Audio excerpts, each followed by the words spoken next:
क्या फायदा तुम्हारे इतने बड़े प्रधानमंत्री या गृह मंत्री होने का अगर तुम्हें बच्चों को इस तरह की धमकियां देनी पड़ती है। बहुत प्रेशर था मेरे ऊपर, यूट्यूब पे भी मारने के थ्रेट आ रहे थे।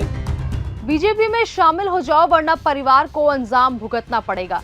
क्या अभिजीत दीपके बीजेपी ज्वाइन करने वाले हैं? यह सनसनीखेज दावा कॉकरोच जनता पार्टी यानी सीजेपी के फाउंडर अभिजीत दीपके की मां अनीता दीपके और खुद अभिजीत दीपके ने किया है। जी हां, आरोप है कि सरकार के खिलाफ आवाज उठाने और छात्रों के मुद्दे उठाने के बाद अभिजीत ही नहीं बल्कि उनके माता पिता को भी धमकियों का सामना करना पड़ा। जानेंगे पूरी खबर। नमस्कार, मैं अनिकेता शर्मा, आप देख रहे हैं न्यूज गंगा। दरअसल कल यानी 29 जुलाई को एक मराठी न्यूज चैनल से बातचीत में अनीता दीपके ने दावा किया कि जब अभिजीत ने सीजेपी की शुरुआत की और परीक्षा गड़बड़ियों और पेपर लीक के खिलाफ बोलना शुरू किया, तभी से उन्हें धमकियां मिलने लगी।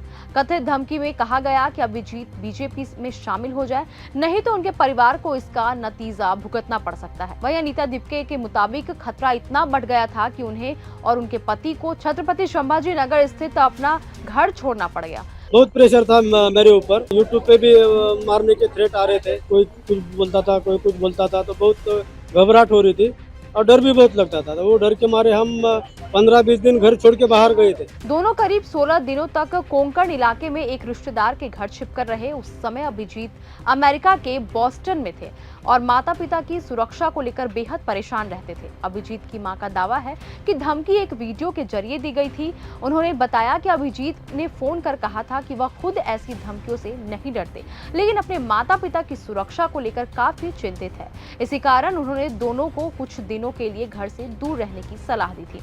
वही बता दें, अभिजीत दीपके ने 6 जून 2026 को अमेरिका से भारत लौटे थे। इसके बाद दिल्ली में छात्रों का आंदोलन तेज हुआ और वे आंदोलन के प्रमुख चेहरों में शामिल हो गए।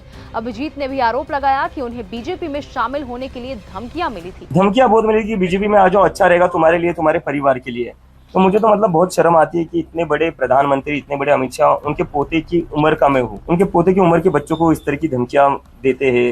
मतलब क्या फायदा तुम्हारे इतने बड़े प्रधानमंत्री या गृह मंत्री होने का अगर तुम्हें बच्चों को इस तरह की धमकियां देनी पड़ती है। उन्होंने प्रधानमंत्री मोदी और गृह मंत्री अमित शाह पर भी तीखे सवाल उठाए।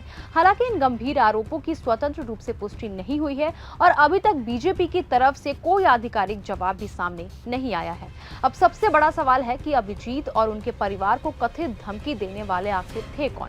क्या छात्रों की आवाज दबाने के लिए राजनीतिक दबाव बनाया गया था या इस सनसनीखेज दावे के पीछे कोई और कहानी है? आपको क्या लगता है कि क्या आगे चलकर अभिजीत दीपके सच में बीजेपी ज्वाइन करेंगे या ये सिर्फ एक अफवाह है? अपनी राय हमें कमेंट सेक्शन में जरूर बताएं। तब तक के लिए धन्यवाद। अगर आपको ये हमारा वीडियो पसंद आया हो तो इसे लाइक और शेयर करना बिल्कुल ना भूलें। साथ ही हमारे चैनल न्यूज गंगा को सब्सक्राइब और फॉलो जरूर करें ताकि देश और दुनिया की हर बड़ी खबर आप तक सबसे पहले पहुंचे।